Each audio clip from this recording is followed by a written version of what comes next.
how's it going out there, everybody? We are in Illinois, on I-39 North right now. Saturday, March 2nd. It's about 11:30, 12 o'clock, somewhere in there.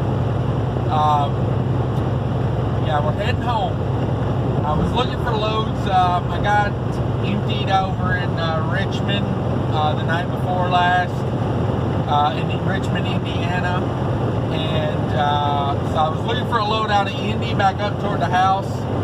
I found a partial load that's going to Minneapolis. It's 8 pallets. It's only 1,700 pounds. I thought maybe I could pair it up with something else, but that didn't work out. I found another partial, but it was over in Iowa, and what actually worked would have been an extra maybe 100 miles of driving to go that route.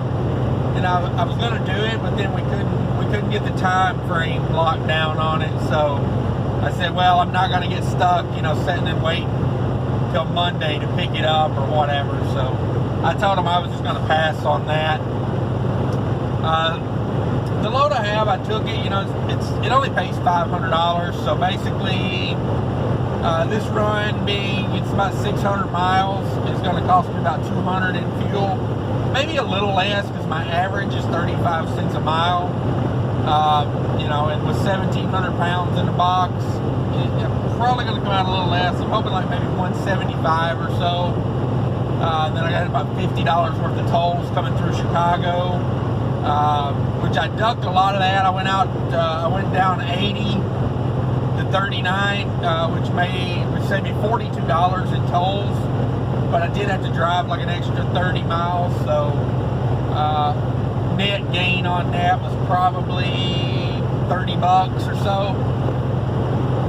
But the main reason I took this load, normally I would not haul freight for this rate, but it goes back to when people say, it's cheap freight, don't haul cheap freight.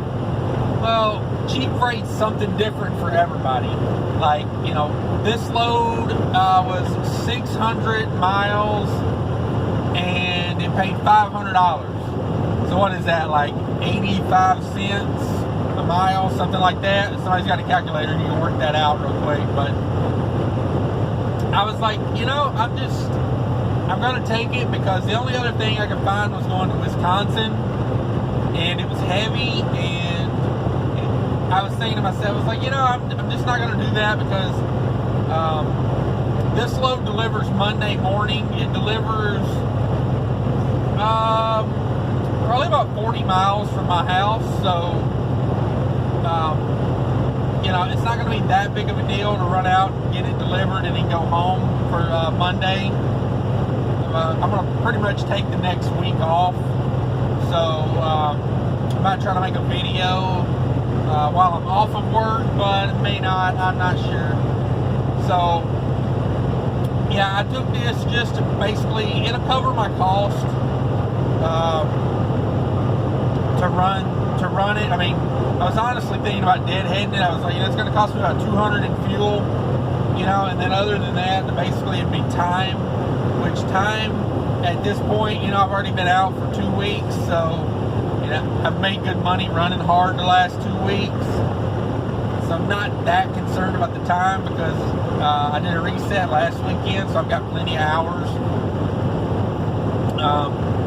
So I went ahead and just grabbed it, and I said, well, I got to be off the end of next week, so I'm going to try to grab something local out of Minneapolis, like a one-day run, and then get something back, maybe like a Chicago and back or something, maybe Wisconsin and back. Not sure yet on that, but yeah, I grabbed this, because it basically covers my cost to get home. Like I said, I was going to deadhead it, and I was thinking, well, as a $200 deadhead's not out of the, it's not. I'm not against that when I make good money, that I'm trying to get home. Sometimes to cut the hassle out, I will just deadhead to the house after my last load. Especially if it's in like a 200-mile range, I don't care. I'm running at 280. I'm not trying to get But this one was a little different. You know, I was in a good location. I was in Indianapolis. You know, so I got Chicago, Wisconsin. I could even come up to Milwaukee on the way home to get something. So I kind of hung out and I got this load in Indy last night, well, yesterday afternoon. It's not a refrigerated load, so that's a plus too. I don't have to keep the reefer unit running. It's just a dry load, 8 pallets. It's listed as medical devices on the paperwork, so I have no idea what it is. But yeah, so I went ahead and grabbed it. You know, I called them and they said, hey, it's already ready to go. You know, it's sitting on the dock. All you gotta do. And literally, I backed in, went in, told them what I was there for. Probably 30 to 45 minutes I was back on the road. So not bad, it covers my cost, but it is definitely a cheaper load. But it's also a partial, you know. The partial in Iowa that I was trying to team up with, it was 1,000, so that would make $1,500 to ride home, but it was really heavy. The one in Iowa weighed like 39,000 pounds. It was only 18 pallets. So, sorry about the vibration there. I'm filming this on my phone, mounted on in my Jeep phone holder on the dash. And if you guys run this area, you know 39 is not the smoothest freeway. Maybe I should have waited until I was on a better road to film this. But, yeah, that's where we're at today. Heading toward the house. Should be there in a few hours. It's going to take me a little longer because I dodged those tolls, but I've been trying to work on that a little bit. If you haven't ever used the app Toll Guru, definitely check that out. Toll Guru is a great app for truck drivers, and you can set it up for trucks. It's actually made for cars, but they have a truck setting on there. You know, so it does the tolls for truck prices. Very informative app. So I decided, hey, you know, I can drive an extra like 40 miles tops, and they can save $42 on the ride home. You know, worth it to me. You know, it's like I get pretty good fuel mileage, especially since I'm running so light. You know, it's just like, hey, why not try it while I'm light? You know, and I am on my way home, but I knew I could make it today, even with the extra miles. It was like 510 miles. So I figured I would jump on that opportunity to try running this. I like going this way. I've done it before. I actually did it before to avoid Chicago, but it's like a win-win-win. Now it's like less in tolls, not having to go through Chicago. So I guess it's win-win, but the third win is probably a loss because you are driving more miles. So yeah, it's where we're at is what we got going on today. I may do a little video when I deliver this Monday. I don't expect that delivery to be too big because I'm actually going to a warehouse that I think I've been there before. The address looks really familiar. So yeah, hopefully it's the one I'm thinking of, because last time I was there it was a real quick in and out type of place. So hopefully we can manage to get in and get out of there early Monday.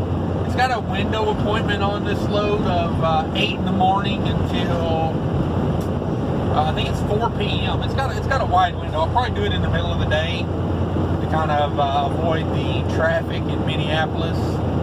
And yeah, because where I'm going to park my truck is close to. I've got a place I park it there closer to where this delivers than my house. So I'm actually going to cut out about I don't know. It cuts out about 20 miles. I have to drive the truck, but I'll have to take my car over there. Scoop this up. I don't know. Maybe I can find something Monday that's like a one-day run. Because I really don't want to take the entire week off. But I would like to not get too far out, because you know, if I do run something out, I want to be able to get back. You know how it is in Minneapolis. Minneapolis this time of year, you know, you don't want to get out too far and have to drive back in the snow and everything. So we'll see how that goes. Hopefully this video is not getting anybody too sick with the jarring. Sorry, this road is super rough. But yeah, guys, be sure to like, share, and subscribe to the video if you would, and we'll talk to you next time. Later.